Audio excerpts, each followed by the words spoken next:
This is an ABC podcast.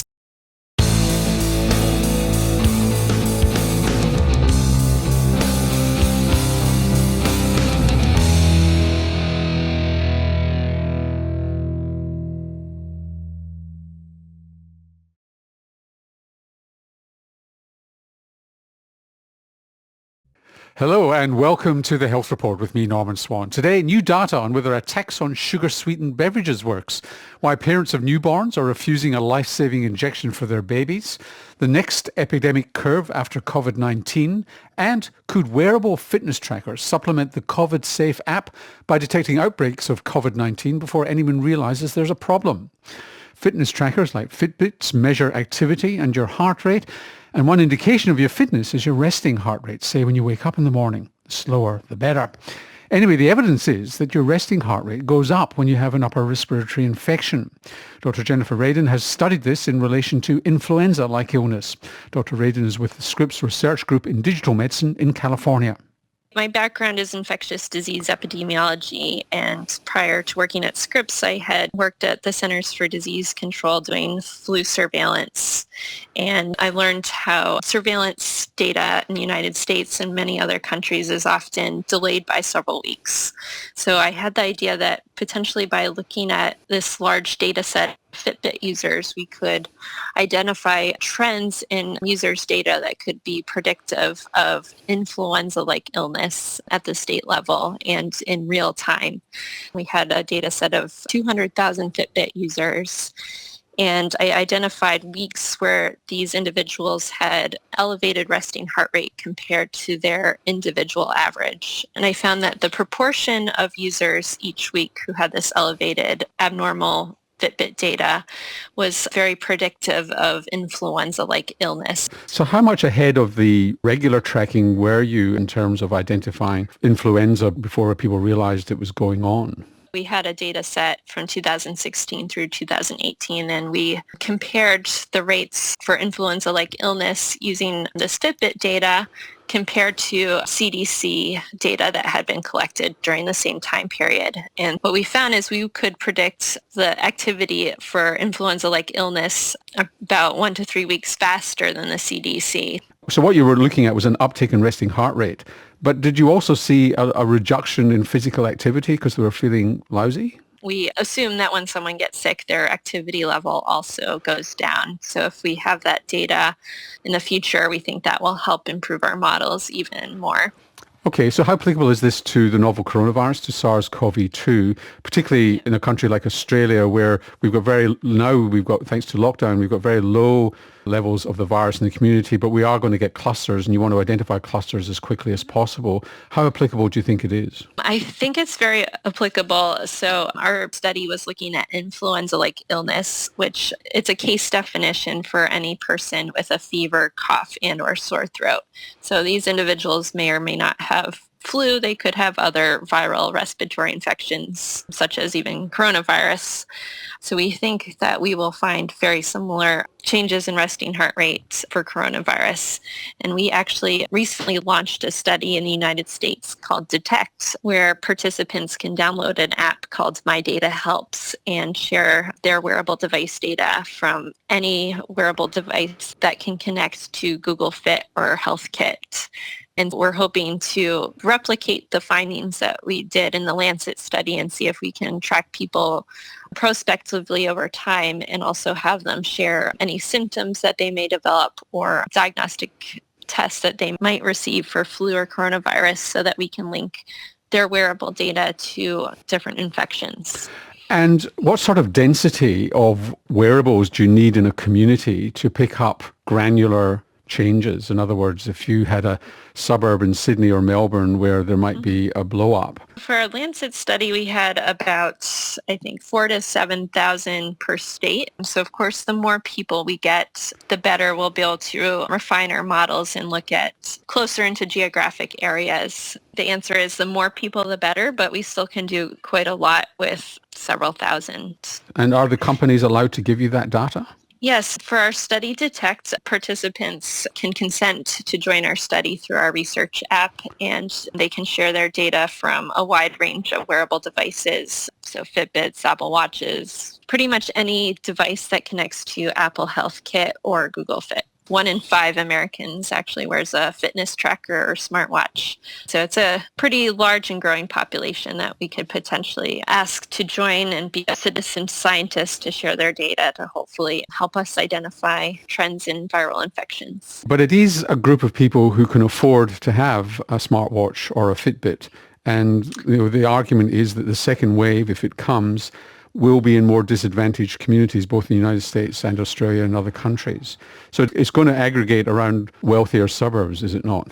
That's definitely a concern if there's a region where there's not as many people wearing the devices due to the cost. We might not have the same data coverage as other regions. Jennifer, thank you very much for joining us. Yeah, thank you so much for having me. Dr. Jennifer Radin is with the Scripps Research Group in Digital Medicine in California. And you're listening to RN's Health Report with me, Norman Swan.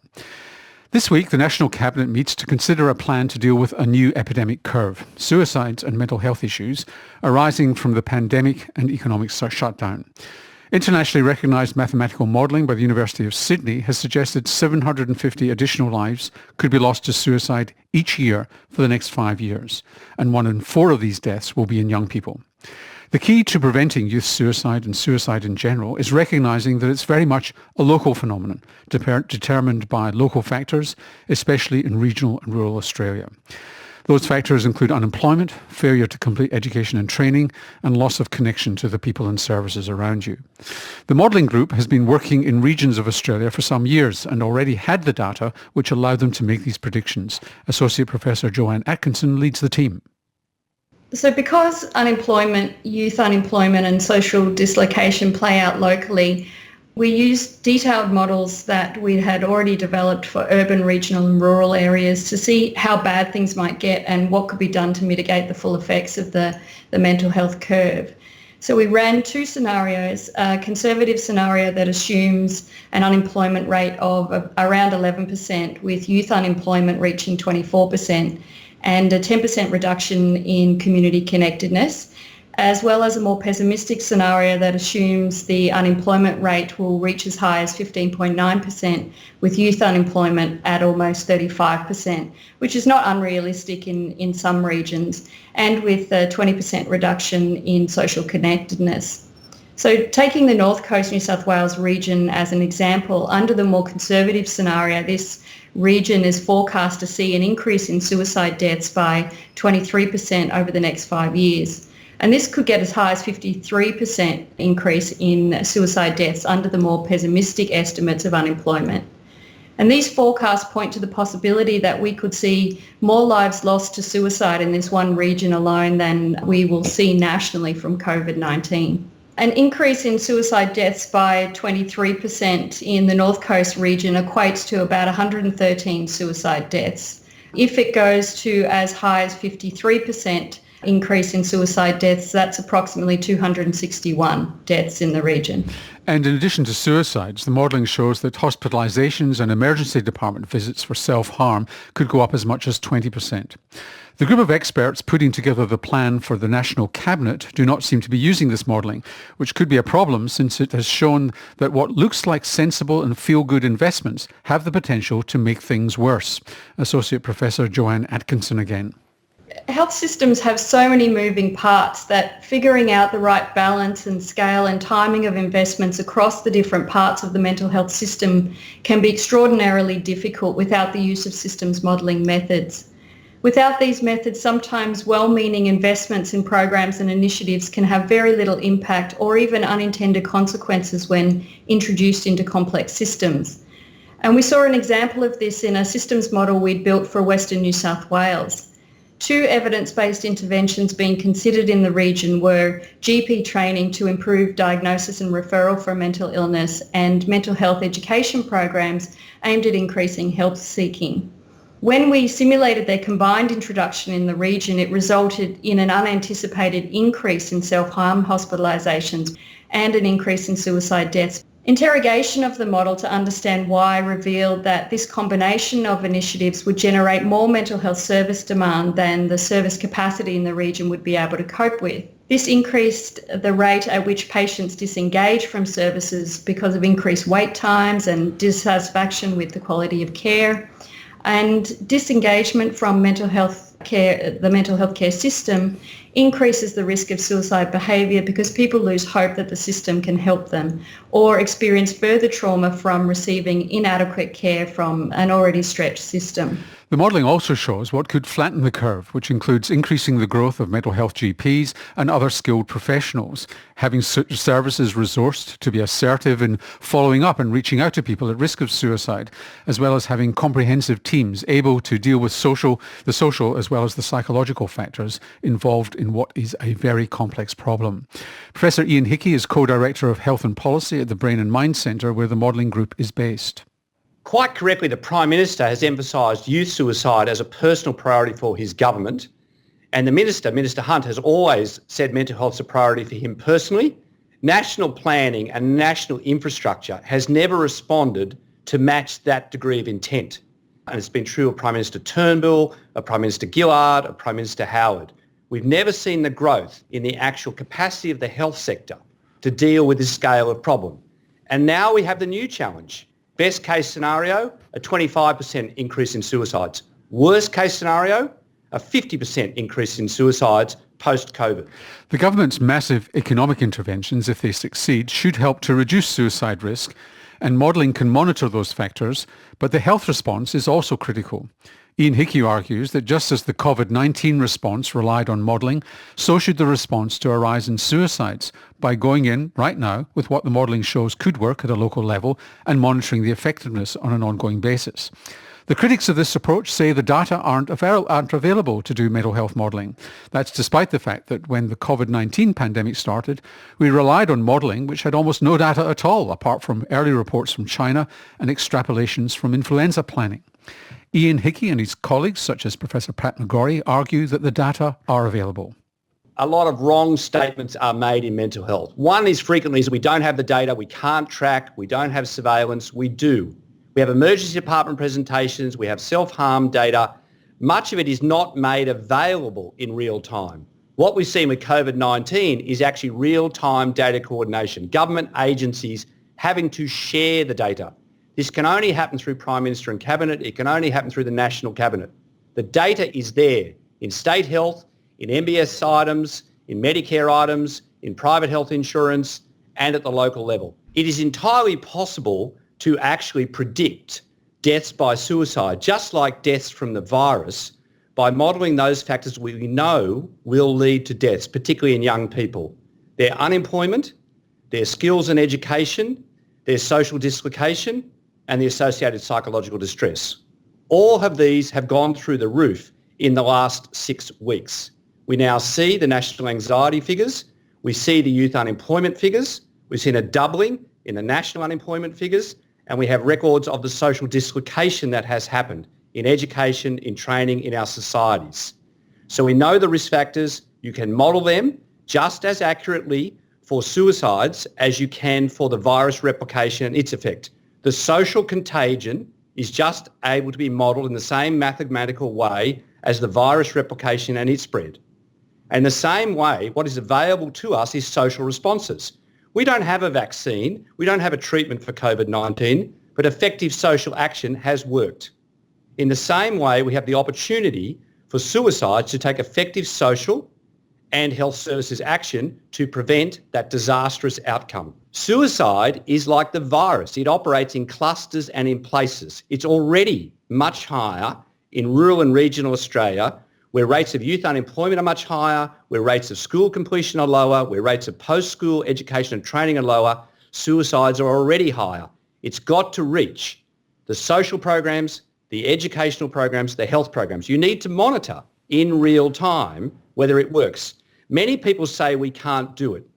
What we've just demonstrated through our modelling is you can do it. You can be as informed about these interventions as we have all been about the social interventions to stop the spread of the virus. But there are still issues about getting enough skilled mental health clinicians fast enough to where they're needed. The Minister has just demonstrated his power to change our national system, to actually purchase directly the specialist services from the private sector to work for public good.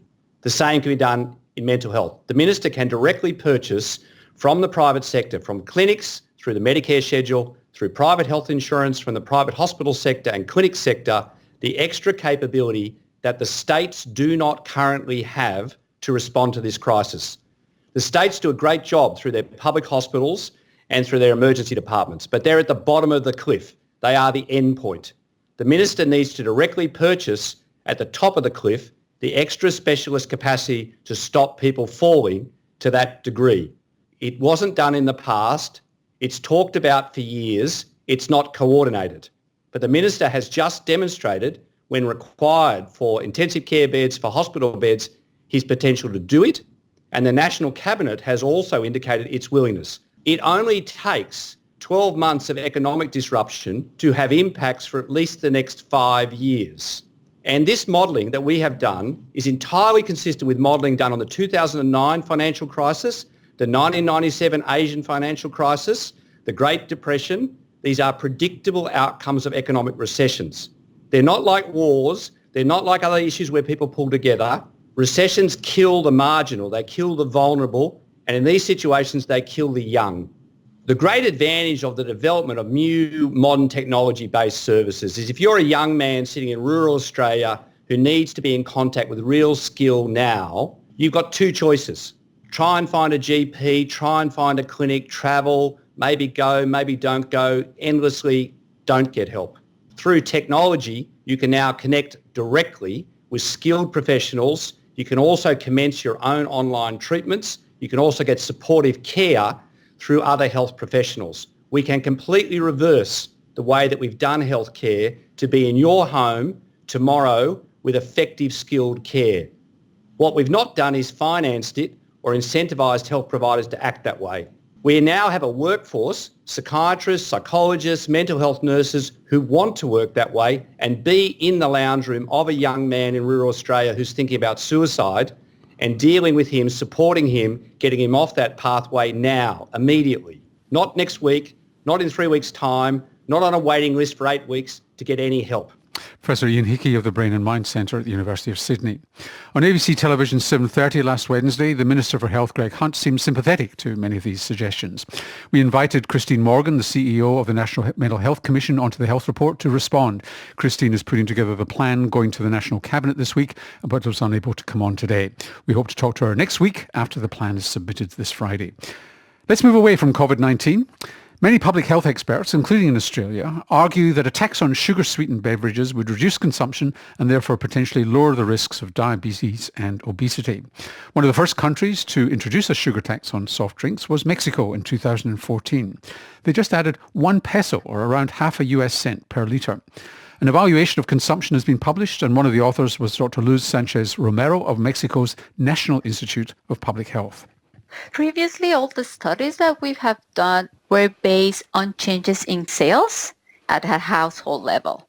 We found that there was actually a reduction in the purchase of sugar-sweetened beverages. It increased also a little bit more the purchase of plain water, and it impacted more the purchases at a low socioeconomic level. So people were more sensitive to even a very small price rise. Yes, but it's also the people at a lower socioeconomic level, the ones that have a higher consumption. In other words, the people you want to target who are more prone to diabetes and obesity. Okay, this was actually looking at people themselves. Yes, now this study was directly into the consumption of the individual. We used data from a cohort that had information before the implementation of the taxation and 3 years after the tax was implemented. Before and after study. What did you find? The main idea for the study was to see if there was a change in consumption. So what we found was that after the taxation, the probability of an individual to being a higher consumer or to increase their consumption, it reduced. Can you quantify that? The probability of becoming a higher consumer decreased by around 7 percentage points, and the probability of you becoming a lower consumer increased around 8 percentage points. So that doesn't sound a lot, but it's not terribly surprising given it was only half a cent a litre. Why hasn't Mexico increased to a much more significant increase, like say 10% per litre? One of the main issues is also that we need to have more scientific evidence to see if the taxation could be a measure that promotes the reduction in consumption of sugar-sweetened beverages. And although it's difficult to actually quantify or to prove causality because the tax is not an intervention on its own, there could be like media, education, or other things. There's always difficult on how you obtain the evidence. And that also compared with other political issues that sometimes happen. So you found trends that it was going in the right direction. It's obviously there's a lot of political cost to putting on a sugar tax. You get the sugar industry, the soft drinks industry, people who think you're going to be the nanny state and intervening rather than allowing people to make their own decisions. There's an enormous community debate. So you've shown a trend. You were one of the first in this area with sugar-sweetened beverages. When you look internationally at other experience, which I'm sure you have, what's the overall message with sugar tax at the moment? I think now, since a lot of the evidence from Mexico and other countries about purchases and sales, also a lot of countries have started promoting the implementation of the taxation or even actually implementing it. And I think showing besides that evidence of consumption at an individual level really helps them. And as you say, it's a targeted population, so it's hitting those who would benefit most from shifting to lower calorie drinks. Although we cannot generalize that obesity is going to reduce, it actually is going to be contributing to that into the future. And in Mexico itself, how popular is this? Is there pressure to remove it? What's the debate? Now, the latest news was that there was some people lobbying against the taxation and trying to remove it. So we're just trying to create the evidence to support, not remove it, but also keep pushing to increase it to a 20%, which is what the evidence said that it's ideal, that will reduce the consumption even more. And also besides that, recently in Mexico, they implemented front of pack labeling also as a complementary intervention to help reduce consumption of healthy beverages and foods. Luz, thank you very much for joining us. Yeah, thank you so much. Dr. Luz Sanchez-Romero of Mexico's National Institute of Public Health. Vitamin K deficiency bleeding is a potentially fatal condition in babies, and it's preventable with the vitamin K injection at birth. But a 24-year-long study of the condition in Australia has found that an increasing number of parents are refusing to let their baby have the needle, and it's higher among parents choosing home birthing. Professor Elizabeth Elliott founded and is still director of the Australian Paediatric Surveillance Unit, which monitors about 70 rare problems in childhood, one of which is vitamin K deficiency. But her real claim to fame is that she was once my resident when we were both paediatricians in training. Welcome back to the Health Report, Liz.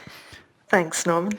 Let's just start off-piste for a moment. Are you monitoring Kawasaki disease in kids with the COVID-19 pandemic, given the reports from Britain? We have done in the past through the Australian Paediatric Surveillance Unit. We've now started a new surveillance system, the Paediatric Active Enhanced Disease Surveillance System, which is an inpatient hospital system, and indeed we are monitoring Kawasaki disease, which is very timely in relation to the COVID pandemic. And for those who don't know what we're talking about, this is this inflammatory disease that that children seem to be getting reports from Britain and the United States and Europe. Have you seen any uptick at all? I mean, we've had very few cases in hospital, but have you seen any uptick at all in Australia?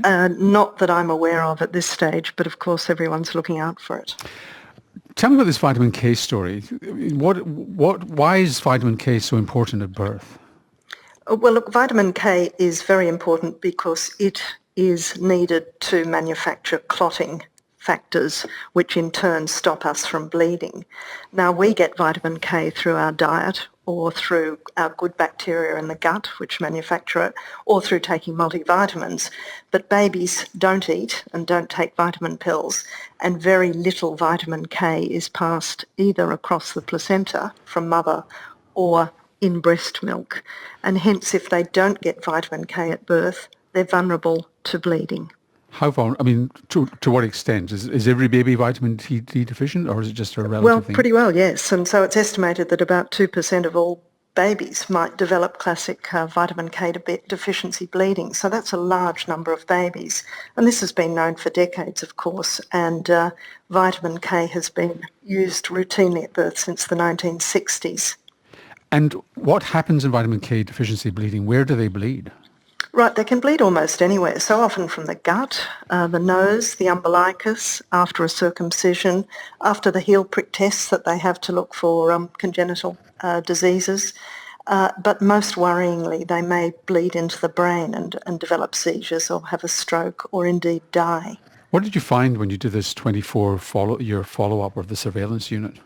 Well, look, we found, as expected, that this is a very rare disorder, but that it does occur and that there may be deaths. So in this long period, we identified that about 10% of the children that we found died, and they all died from this bleeding into the gut. We found 58 cases in the 24-year period, which is less than 2 per year. And what we did find was that they corresponded to changes in our national health policy regarding the administration of vitamin K. Meaning? There's a bit of a backstory here in that we were all using IM vitamin K, and in 1992 there was a published paper which suggested that there might be an association between intramuscular vitamin K given at birth and later childhood cancer. And so our recommendations, government recommendations, were that we change from intramuscular to oral vitamin K, and that resulted in a spike in cases. Even though there was no relationship? Absolutely. Later, the link between vitamin K and cancer was totally disproven, and we reverted to the IM policy, and now we see virtually no vitamin K unless it's either not given or given in the wrong dose. And how did you detect the fact that some parents are starting to refuse the injection for the baby? That was one of the questions that we asked on our questionnaire. So paediatricians each month are asked to report cases to us, and then if they report a case, they're asked some questions. And we asked why didn't the child receive vitamin K? And parents say that they often feel it's unnecessary, or it might be painful, it might not fit with their alternative lifestyle. They're still, some of them, frightened about cancer. And we certainly found certain associations between the parents who refused and those who didn't. And you noticed a link with home birthing? Yeah, there was a link with home birthing. So, and this is substantiated in the literature, that at home births, children are less likely to get their vitamin K than in hospital. Midwives are less likely to give vitamin K than doctors. And certainly there's a sort of geographic distribution of the parents who refuse vitamin K, and that aligns, interestingly, with the parents who refuse immunisation. Right, so wealthier suburbs, North Coast New South Wales, things like that. Yeah, North Coast New South Wales, South East Queensland. So, and you can also get liver disease as well. Well, there are several different types of vitamin K deficiency bleeding, those that occur within the first 24 hours, within the first week and beyond the first week. And those children who get vitamin K deficiency bleeding beyond the first week of life are more likely to have an underlying liver disease than those who get it earlier. Oh, so it's secondary to the liver disease. Exactly. So, yes. So the bottom line here is it really is prudent to get this, and it's safe. It is safe, and in fact in 2019 the American Academy of Pediatrics declared this a public health priority because so many people were refusing.